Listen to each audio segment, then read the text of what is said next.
बिस्मिल्लाहिर्रहमानिर्रहीम। अस्सलाम वालेकुम नाज़रीन। कंबर शहदाद कोर्ट में भी पाकिस्तान तहरीक इंसाफ के रहनुमा मीर गैबी खान मुगैरी की क़यादत में कश्मीरियों पर होने वाले जुल्म और बर्बरियत के ख़िलाफ़ एक एहतजाजी मुज़ाहरा किया गया।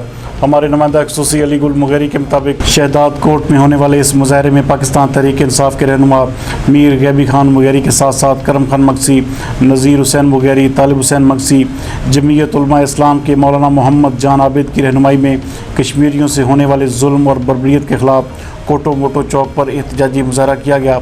इस मौका पर मुज़ाहरीन का कहना था कि इंडिया की जानब से मज़लूम कश्मीरियों पर होने वाले जुल्म के ख़िलाफ़ पाकिस्तान तहरीक इंसाफ की हुकूमत की जानब से मुज़ाहरे किए जा रहे हैं। हम मोदी सरकार को बताना चाहते हैं कि हम कश्मीरियों के साथ हैं। इस मौके पर पाकिस्तान तहरीक इंसाफ के रहनुमाओं ने मुस्लिम लीग नून पर संगीन इल्ज़ामात लगाते हुए फलक शगाफ नारे लगाकर सड़क को भी ब्लॉक कर दिया।